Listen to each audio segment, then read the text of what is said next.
negara Ethiopia, wujud satu kelompok masyarakat Yahudi berkulit gelap yang dinamakan sebagai Beta Israel.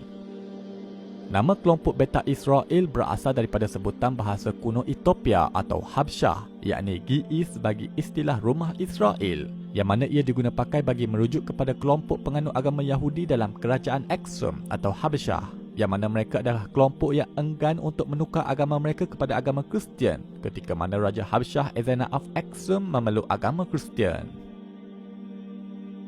Berbeza dengan kelompok masyarakat Yahudi yang lain yang umumnya menggunakan bahasa Ibrani sebagai bahasa peribadatan, kelompok Beta Israel ini sebaliknya menggunakan bahasa Gi'is dalam upacara-upacara ibadat mereka. Selain itu, Gi'is juga menjadi bahasa bagi kitab suci paling penting bagi mereka, iaitu Orit, yang merupakan set Bible Octatus, yakni set 5 buah buku Nabi Musa yang dianggap sebagai Taurat, dan ditambah dengan 3 buah buku yang lain selepasnya, iaitu buku Joshua, Hakim-Hakim, dan Ruth.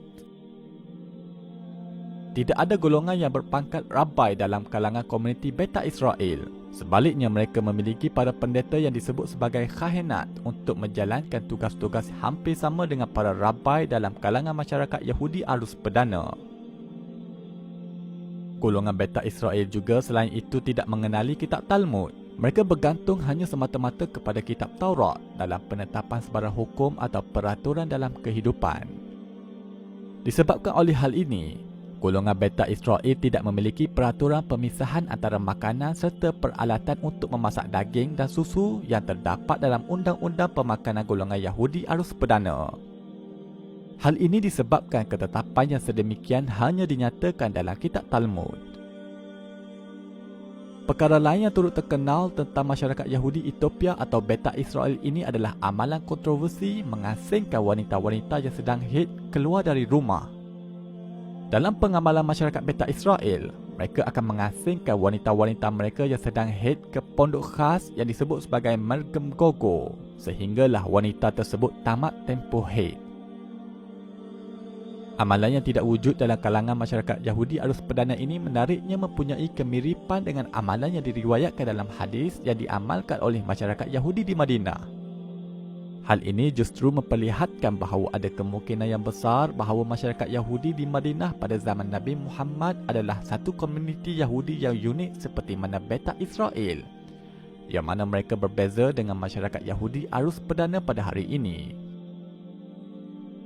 Di dalam sebuah hadis ada menyebut yang bermaksud, dari Anas Ibn Malik dia berkata, sesungguhnya orang-orang Yahudi apabila seorang wanita haid di tengah-tengah mereka, mereka tidak akan makan bersama-sama dengannya, mereka tidak minum bersama-sama dengannya, dan mereka tidak bercampur dengannya di rumah.